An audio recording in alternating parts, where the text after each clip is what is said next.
Alright, before we begin, I want you to know that AutoCAD can be a little scary, especially at this point when none of you have ever seen it.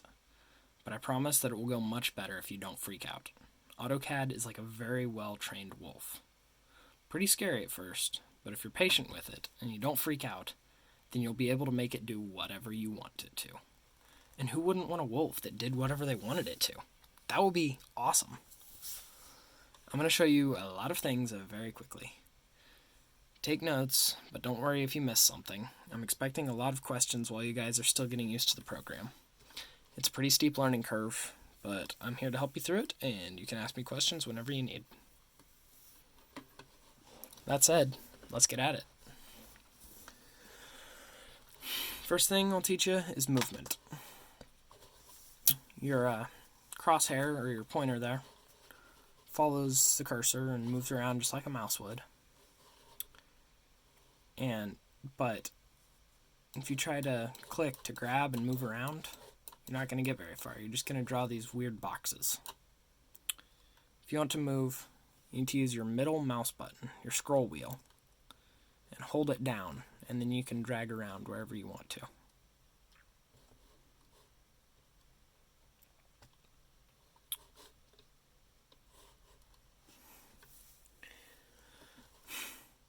If you do hold down your mouse button, or click and then drag, these green and blue boxes are how you select things.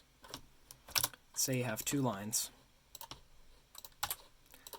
If you move to the left, you'll get a green box, and the green box will select anything that it's touching when you click the second time.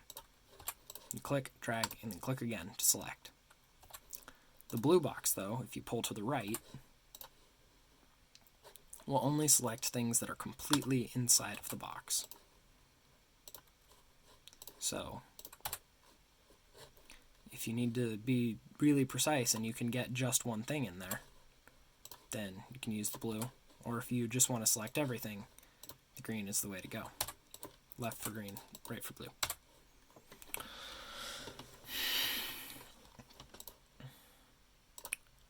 Now, actually drawing things.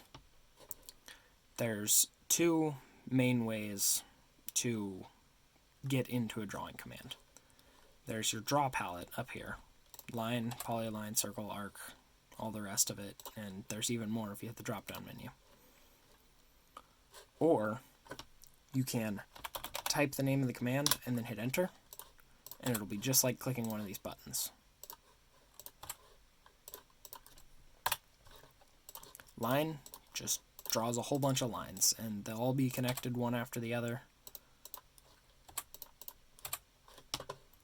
Polyline does the same thing with the lines, but when you're done with a polyline, if you select it, it's all one chunk. Whereas line, it's a bunch of individual lines. Polyline acts as one object, even though it is multiple lines. Circles are pretty self-explanatory. It's a circle. Arcs do the same thing. You can draw an arc, an incomplete circle. And then there is this button, will do a rectangle or a polygon. This one does ellipses. And don't worry about hatching, because you'll probably crash your computers if you try to use it too much.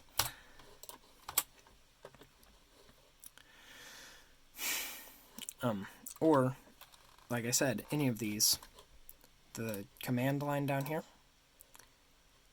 is, if you start typing at any time, it will type in the command line.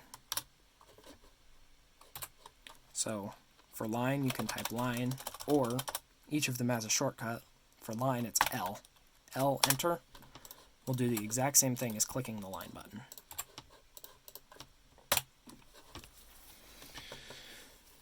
So, you can remember the commands. Line is L, polyline is PL, circle is C.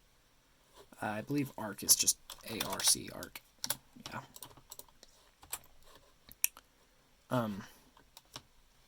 REC for rectangle, POLY for polygon.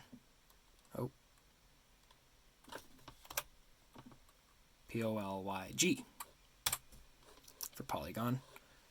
And if you do draw a polygon, after you hit enter, before you can draw it, it'll default to a square, but you can enter the number of sides, 5 for pentagon, 6 for hexagon, whatever, 12 for dodecagon.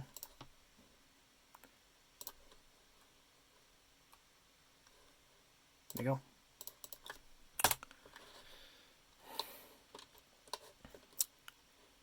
The next helpful tool when you're drawing is a snap. So if you have objects that are already on the page and you want to draw something connected to them, when you have your command and it wants to know where you put them, instead of just clicking kind of close and having them be off, like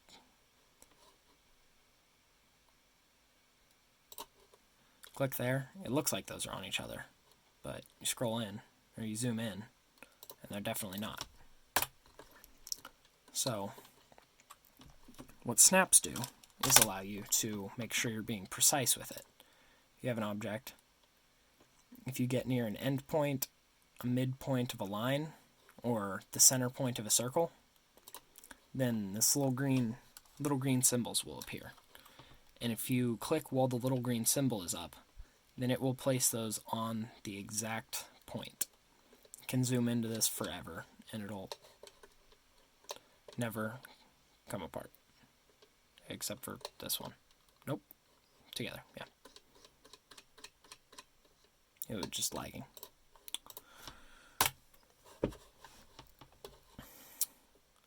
So, if you come down to this menu here, you can choose what you would like stuff to snap to. I would suggest endpoint, midpoint, center, quadrant, intersection, extension, perpendicular, and tangent.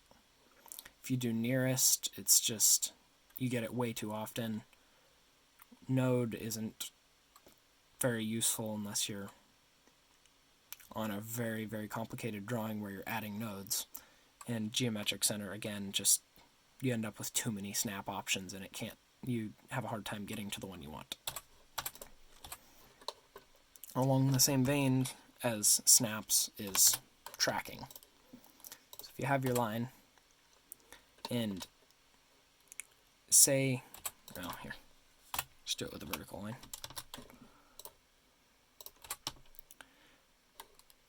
Say you want a line that starts at the same point as this, but out over here. So if you hit L enter, and then you get your pointer to snap to the end of that line, and then you drag over, it'll give you this little green dotted line. And what that allows you to do is those start at the same place now. And you can do the same thing at any point. You can drag over to make them on the same vertical or horizontal lines. So those start and end at the same vertical points.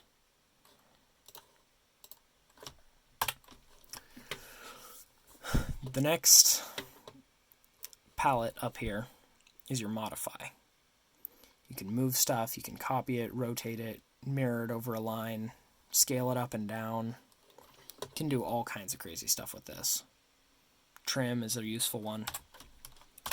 So let's start with a few of those. Got a triangle here.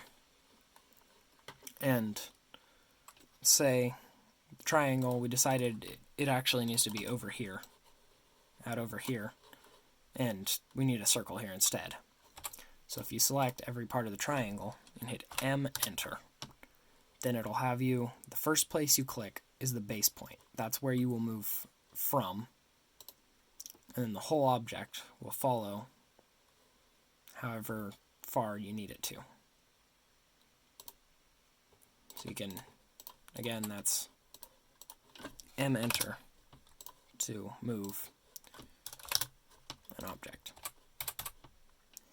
If you need to copy an object, like if you need two of an object, instead of doing it instead of drawing it all again, you can select it. There's copy up here, or you can use CO. You can click and move, and it'll be just like move. When you're done, you'll have both of them.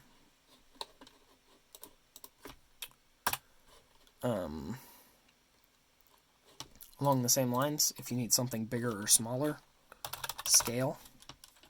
I want to say that's SC. Yeah, SC, scale. Then you can click and have a base point, and if you pull out and drag in, you can choose how big you want that object to be.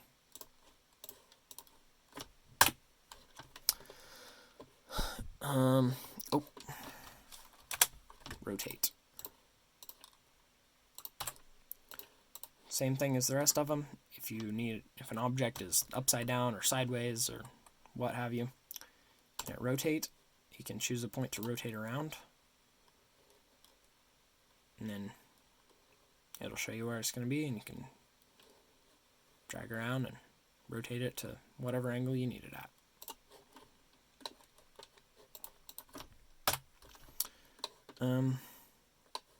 A movement that I didn't show you. If you have a line, and say the line is 5,000 inches long, you're not getting that whole line on your screen. If you have things that are off of your screen that you want to be able to see, double-clicking on the scroll wheel, the middle mouse button, will zoom extents, and it will show you everything in the drawing squeezed into the screen. Or, same thing, if you've got a super small drawing and you've managed to just completely lose it, you have no idea where it went, you can't find it, it's gone. Double-clicking that middle mouse button will take you back to your drawing and put the entire thing in the screen.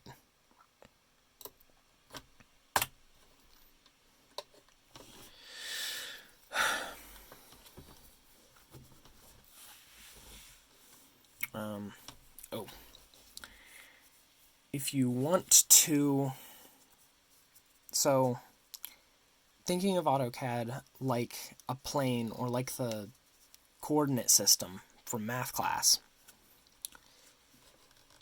if you want to use a very specific point rather than just wherever your mouse is hovering, once you have your command open, you can type that location, like 2,2, or you can type 2,2, and it will start your drawing at that point. And it follows the same coordinate system.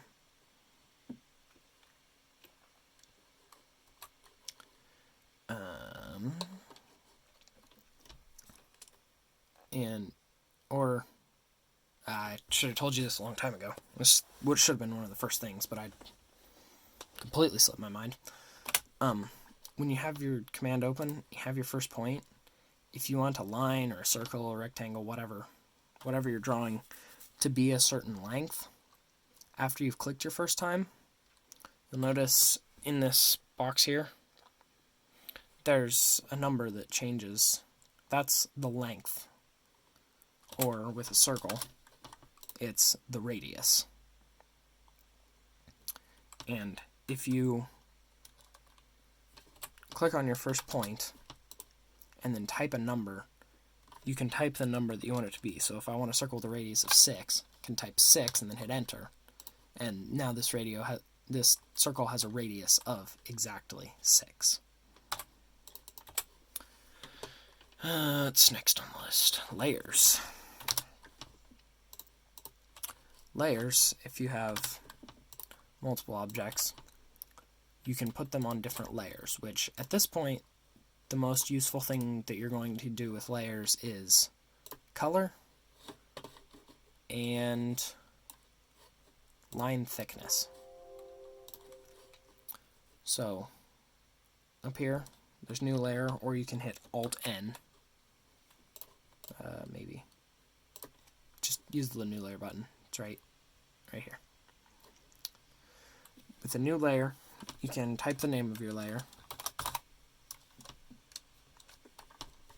and hit enter, and then if you come out here and click on the color that the layer is, then it'll pop up with a color palette. You can choose from a vast array,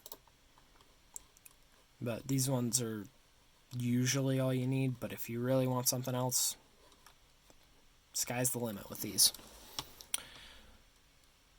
Hit OK there, and if you would like the line to be thicker or thinner than others, you can choose. You can go all the way up to really, really thick. All the way down to default is a hairline. It'll stay as thin as you want it. As far as you zoom in, it'll just get thinner and thinner and thinner. And you can add as many layers as you want. I've seen some really convoluted architectural drawings that had hundreds upon hundreds of layers. And close out of there. And if you select an object and then select a different layer, it'll move that object to that layer. And like I said, the most useful thing for you guys right now with that is if you needed to change colors or the line weight thicknesses. If you would like to add text, there's a text tool up here, or you can hit MT for multi-line text. Enter, click, and I'll let you type.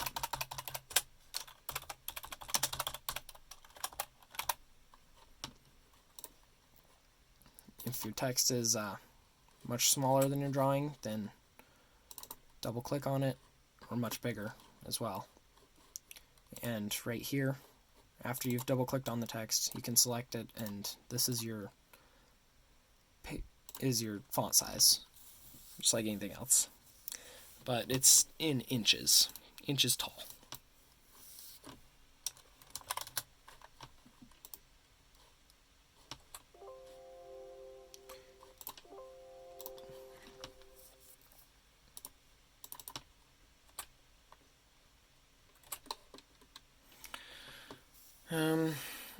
Okay, so last thing, once you've created just the most beautiful drawing you've ever seen, or when you're done with your assignments, you've got it, and you need to print it. You're here, you've got your drawing done, go to Layout 1, click on Layout 1 down here in this corner, and this will bring you to what's called paper space.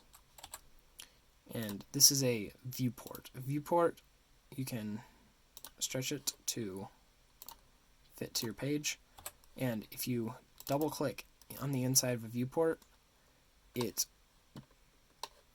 basically puts up a copy of what is in model space, and you can edit stuff from here. Like if I delete this line from in paper space, when you go back to model space, they are one and the same, but with paper space you can adjust it.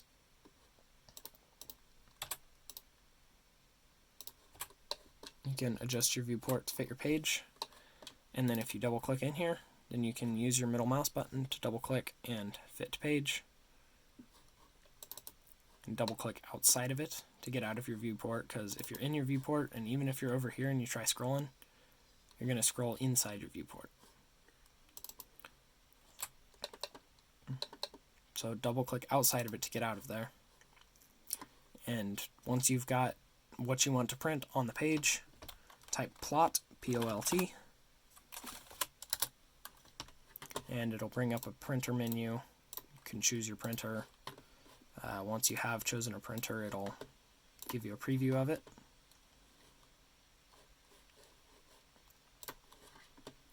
And when you like what you see, hit OK and you'll print it up. That's all we've got for now. I want you to spend the rest of this class and all of Wednesday exploring and getting a feel for your personal styles of drawing. Like I said, there are 1,000 different ways to do every single thing in AutoCAD. I want you to find the one that works the best of you, because there's really no point in forcing a certain method upon you. Spend the next 2 classes exploring what you can do with AutoCAD. Since I need to prove that you at least learned something, I will have you print off a drawing for each class period, one at the end of today and one for next time. If you do put the effort in to actually draw something, then I'll put in the effort to throw a few extra credit points your way in the gradebook. Don't freak out if there's anything you can't figure out how to do, and do not be afraid to ask questions. I will be here to help you out and help you through all of it. Good luck!